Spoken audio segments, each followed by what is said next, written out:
fact that she wants open borders. Well, Trump not letting her get away with that one. This man. The Border Patrol, ICE, they all want the wall.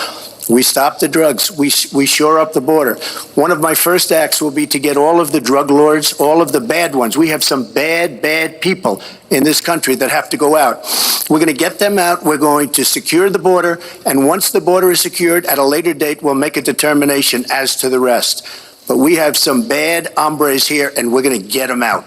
This thing, it blew up online. Well, I thought it was hilarious. I mean, Trump is at his best when he's sort of slightly tongue-in-cheek like that. I think he's a very funny guy, so I'm a sucker for that. But you know what it's taken as, wow, he doesn't like Hispanics. He used a Hispanic term. Not really. Right. Well, but you know That's why I stay off Twitter, because that's so dumb. No, I'm talking about other diminishes me cable. as a reader. But you like cable. I'm talking about other cable networks. And also on Twitter, they say the hombre comment was insensitive. No way! Right. I thought I was incapable of being shocked by the lunacy of political correctness, but you have shocked me this early morning. Well, thank you very much. Because it's too dumb. Special thanks to America for the assist. Remember in the last debate, Tucker, when she pivots the Abe Lincoln? Oh, I was talking about Abe Lincoln. Yes. What I say in public is different than what I say in private. Well, then the WikiLeaks come out last week, and some of them reveal that she's doing that again. So when asked about it, she was for open borders in one of the emails. And for free trade. So when asked about that, saying that's totally different than what you're campaigning about, she pivots to Russia. Watch this, and we'll get your reaction.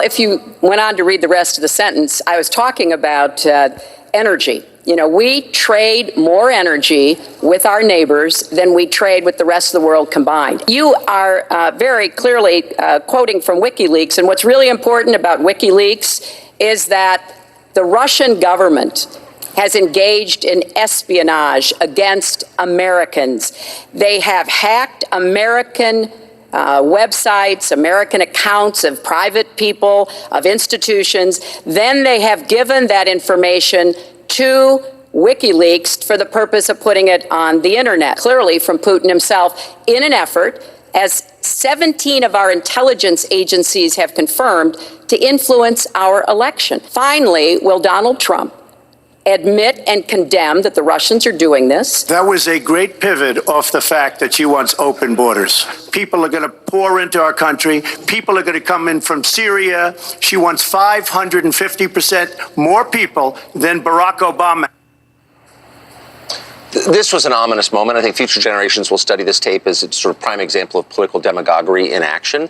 Here you have Hillary Clinton basically calling for foreign intervention to distract attention away from a domestic scandal. We've seen this before in American history. It's always bad. It always has bad consequences. There's no evidence that Russia is behind this hack. Perhaps they are. But that's first not the point.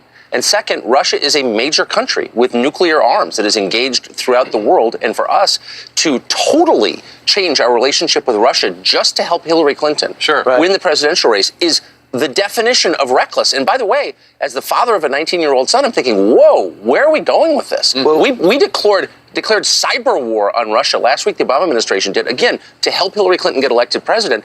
If that's not the definition of reckless behavior, I don't know what is. But Tucker, I want to follow up with what Marco Rubio said yesterday. And you know, he said, attention Republicans, if you ask me, I will not refer to anything that we get from WikiLeaks, because right now they've turned on the Democrats. They're going to turn on Republicans. I don't want to support any hacking. Well, there are two different points to make here. The second half of that is absolutely true. And all of us should be concerned about the evaporation of privacy.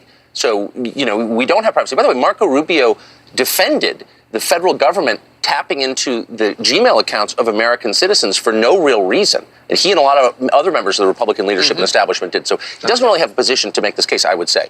But the first part of it is absurd. As a journalist and as an American, my first question is it true? Are you telling me something true or not? And no one has disputed really the accuracy of these documents. Although Donna Brazile yesterday said that they've been doctored. But in such a half-hearted, ludicrous way that you can't sort of, you know, it doesn't really mean anything. But again, this election is going to end in 2.5 weeks. Russia will still be a major global player engaged, for example, in Syria and also in Europe. And our relationship is now defined by this. We get hacked all the time. The Chinese military is constantly stealing American industrial secrets. Are we going to war with China too? No. This is nuts. Right. Yeah, of course, when it was revealed by WikiLeaks that Debbie Wasserman Schultz and her DNC had their finger on the scale for Hillary and not Bernie, then suddenly they believed it because they wound up firing her. So for Donna Brazile to say that last night, it's kind of funny. Here is Donald Trump bringing up yesterday when Tucker was with us, we talked a little bit about how James O'Keefe, you've been watching his Renegade videos for a very long time where he